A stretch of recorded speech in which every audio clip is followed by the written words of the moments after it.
Hello everyone, good morning to everybody. Today we are going to discuss a new part of our subject financial market and institution, that is Sensex and its working.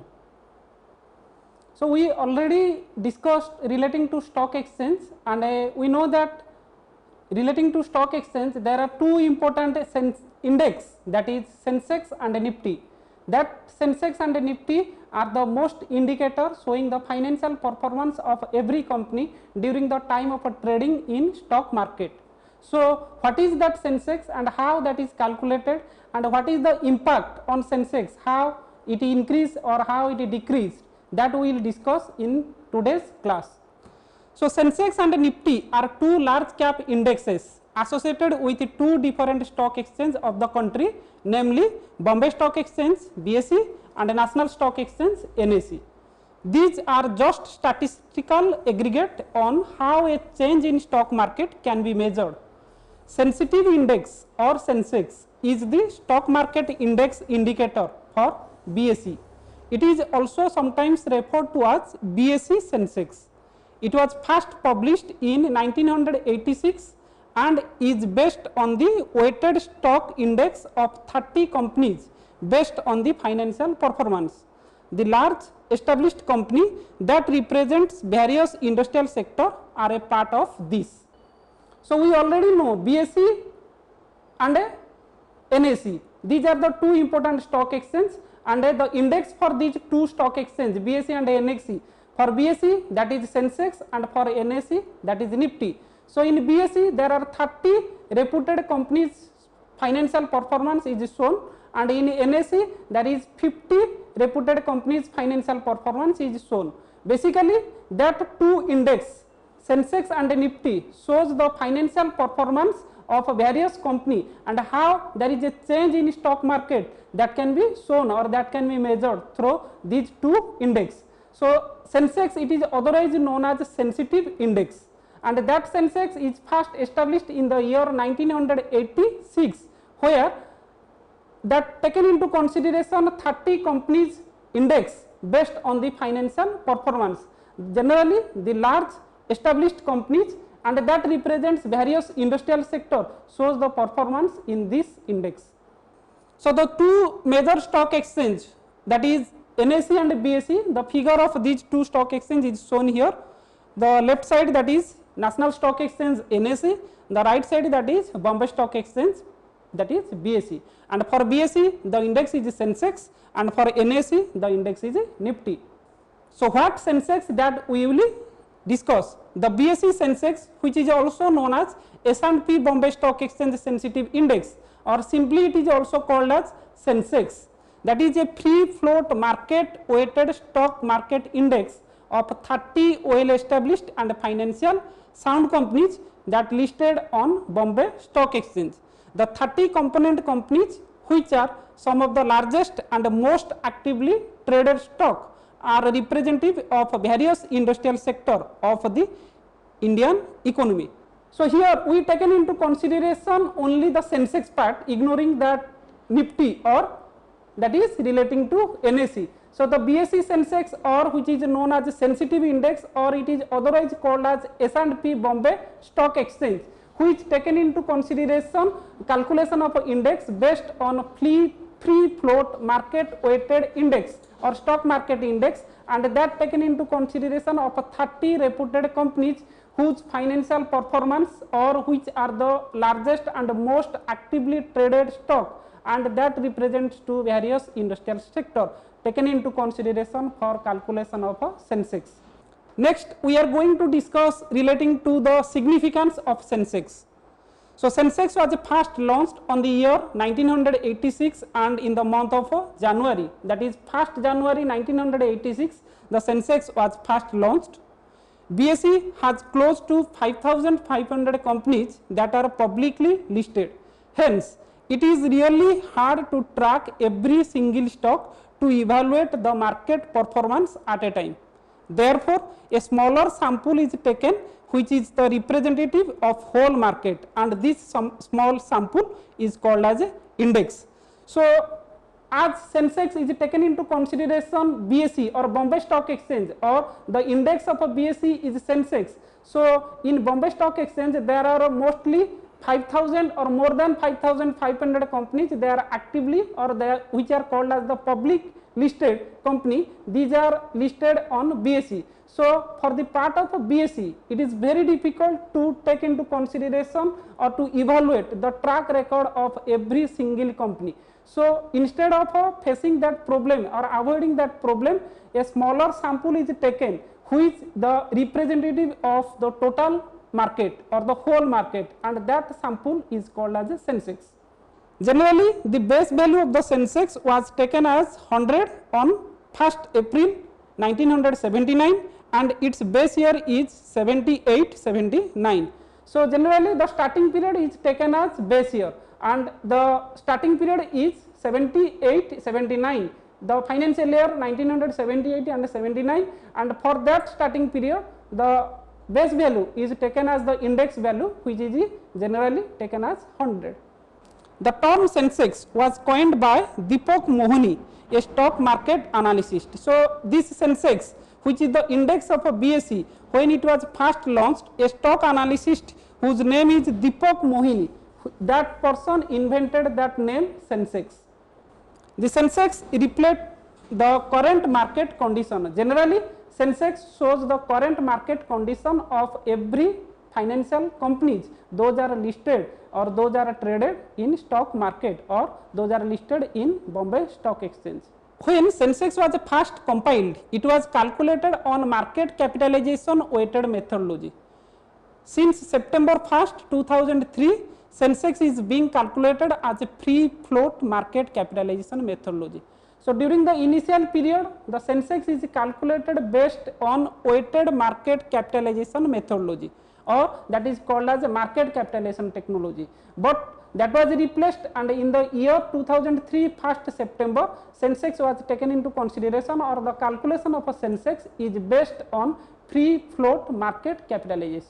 If the Sensex goes down, this tells you that stock price of the most major stock on the BSE has gone down, and if the Sensex goes up, it means that most of the major stock in BSE went up during the given period. So the Sensex, which is taken into consideration or which is the indicator of the stock market, so when the stock market goes up, that means Sensex goes up. When the stock market down, that means Sensex down, or we can say that if Sensex goes down, the stock market goes down, and if Sensex goes up, that is stock market also goes up. Analysts and investors use the Sensex to observe the overall growth development of a particular industry, boom and boost of the Indian economy. So generally this Sensex is taken into consideration from investor point of view or from analyst point of view. Generally they consider that Sensex is the indicator of the stock market. So everything that shows overall growth, development, boom, bear, bullish, everything that shows the Sensex, or the analysts they can taken into consideration, or they can predict that Sensex goes down means the market falls or the company's performance also goes down, and when Sensex goes up, the analysts or the research people, the investors, they can think that there is a positive impact on the stock market, or as Sensex goes up, every company's financial performance also goes up, or the price of the share in the stock market also goes up. Then we take into consideration the most important part, that is the calculation methodology of Sensex, how Sensex is calculated. Historically, Sensex used weighted market capitalization methodology. That means initially when Sensex was calculated, in that case that analysis take into consideration the weighted market capitalization methodology. But after 2003 or during the year 2003 1st September, it is shifted to free float market capitalization method. All the major indices in the world use the same methodology. The performance of the 30 selected key stocks directly reflects the level of the index. So in BSE or when Sensex is calculated, generally the most actively traded stock or the financially sound companies from different industrial sector that taken into consideration for calculation methodology, and generally Sensex is calculated from 2003 onwards based upon the free float market capitalization method. So what is that free float market capitalization or what is market capitalization, that we will discuss. Generally free float is referred to as that percentage of the total shares issued by the company that is readily available for trading in the market. It excludes shares that are held by the promoters, government, etc. So when company issues share, some portion of the share or some percentage of the share is held by the company promoters, board of directors, or by the government or any others. So that are excluded during the time of calculating the free float. So generally free float is taken into consideration the shares of the company which is readily available for trading in the market, or generally those shares which are available publicly, exclusively publicly for trading, that is called as a free float. That means it purely excludes the numbers or the percentage of shares held by the government or by the promoters or by the board of directors. So to understand better, let us take an example. We take into consideration one example, then we become very clear what is free float. For example, if the company has 100 shares in which 30 are held by the government or the promoters and remaining 70 are available for trading to general public. Those 70 shares are the free floating shares and the free float factor is 70%. Whereas the word market capitalization, that represents the valuation of the company. That means market capitalization is determined by multiplying the price of a stock with the number of shares issued by the company. So here we take into consideration two important parts, what is market capitalization and what is free float market capitalization. We already told that free float market capitalization means, or the free float means, the number of share or the percent of a share which is purely exclusively for general public trading in the stock market, that excludes the shares held by the promoters or by the government. So here the example, the company issued 100 shares. Out of that 100 share, 30 shares are held by the government or the promoter. So these 30 shares are not available for public trading. That means the balance 70 share which is purely available for public trading in stock market, and that 70 or 100 out of 70, that means 70%. That 70% is called as the free float factor. But market capitalization means the number of shares issued by the company multiplied by the price per share. That means if company has issued 100 shares and the price per share is rupees 10 each, that means the market capitalization is 100 share multiplied rupees 10, that means total is 1000 rupees, that is market capitalization. Then the next part is how Sensex is calculated. We take into an example and then we become very clear by using the formula what that Sensex or how that Sensex is calculated. We already discussed the free float factor. So here simply taking one example from the Economics Times as regards price of a share to understand the calculation easily, and here we have assumed the free float 70% for each company. That means 25% share are held founder, director, promoter, etc. So as per the information shown here, this information is purely taken from the Economics Times paper, and here it is mentioned the company's price, share price, and here we assume that the free float factor is 75%. That means the 25% balance share is generally available for promoters or by the government. The balance 25% is purely held by the director or promoter. So 75% is free float factor. So the companies, various companies share is here mentioned, company name is there, share price is there. For example, one example is there Bharti Airtel. In the second column it is mentioned Bharti Airtel in company's name. The price per share is 308.4. The price for Bharati Airtel one share is 308.4, and we assume that 75% is the free float factor. So when 75% is the free float factor, the free float price is 308.4 multiplied by 0.75 or 75%, that is 231.30. Likewise, every company's share price multiplied with the free float factor, that is the free float capitalization. As per that information, the total free float market capitalization is 20,148.90. The sum total of all the companies relating to their free float factor, and the total free float factor is 20,148.90. Then we will calculate the Sensex by using the formula. The formula for calculating the Sensex is sum of free float market capitalization divided by base market capitalization whole multiplied 100. So as per the formula, the total sum of free float market capitalization is 20,148.90, and the base period, that is taken on the starting period, which is 78-79, and generally the base period is taken as 100. So the base period for Sensex 78-79 is 100. So we get the Sensex by using the formula 20,148.90 divided by base market capital, that is 100, multiplied by 100, and the Sensex is 20,148.90. So we already discussed that Sensex, which is the important indicator or index for BSE, and generally that indicator shows the performance in the stock market, or the investors or the research analysts, they can know how the company's performance is showing based upon that index.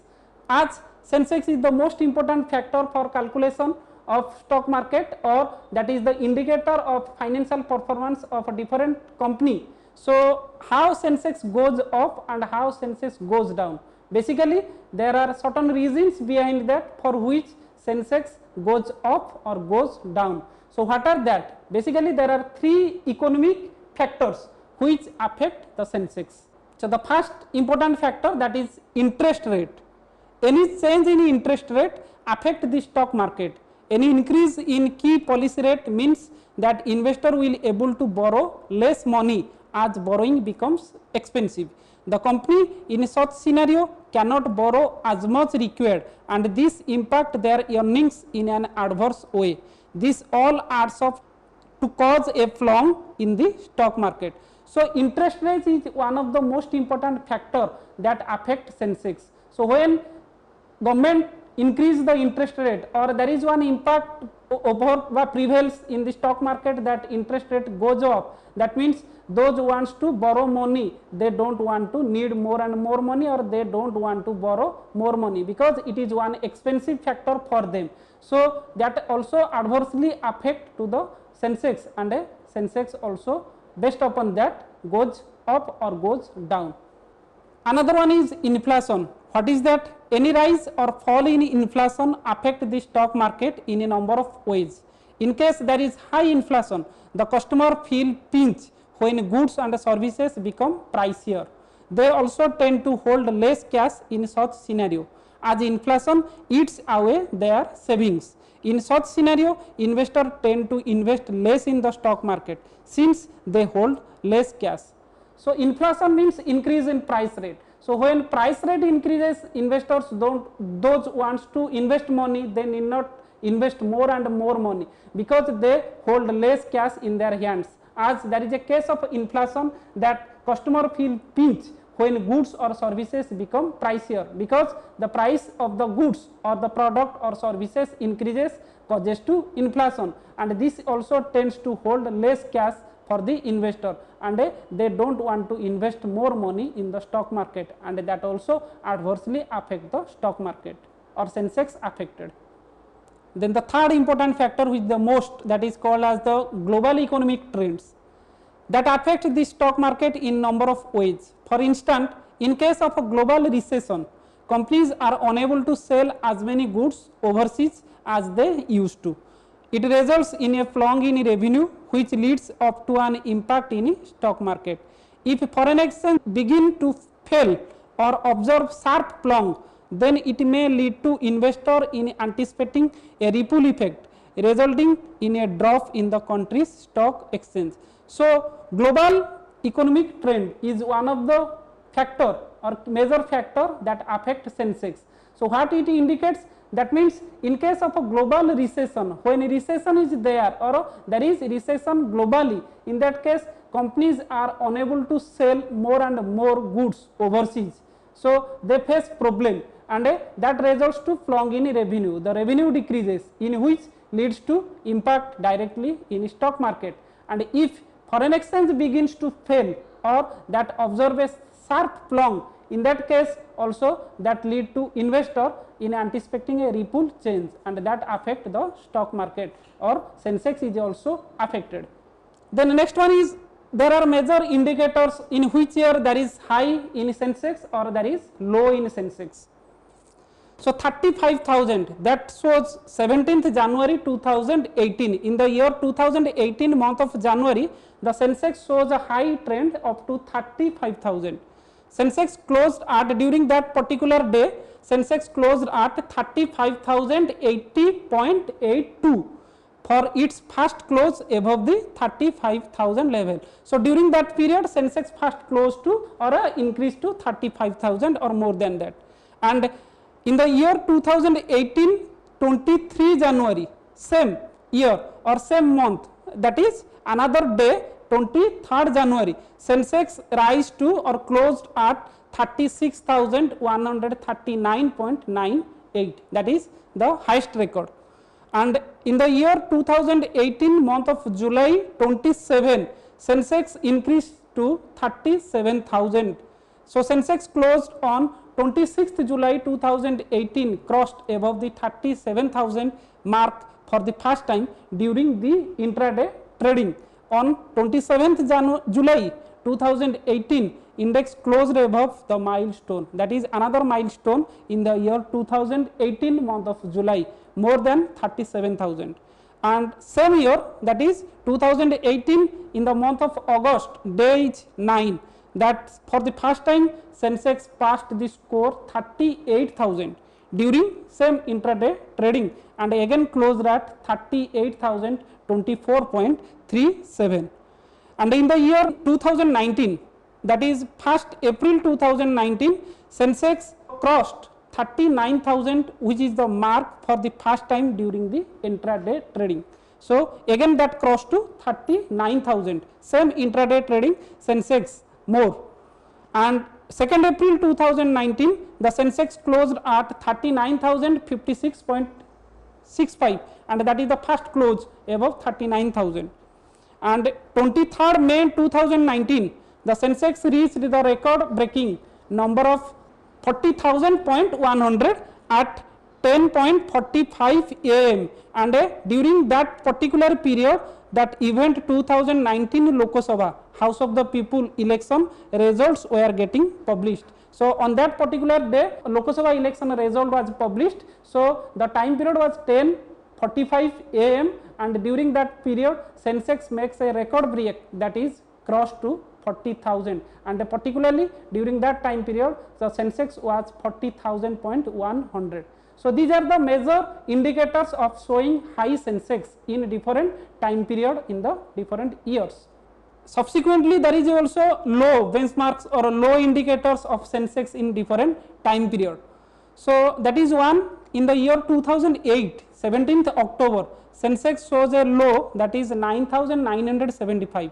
Sensex during that period crashes below a psychological 5 figure mark of 10,000 points. So, that means below 10,000, which is less than 5 figures mark, and that during that particular period Sensex was 9,975, closing at 9,975.35, following extremely negative global financial indication in USA, because the major impact or major reason showing that financial performance show or Sensex goes down, the reason is global financial crisis, and that was made in the country US and other countries also.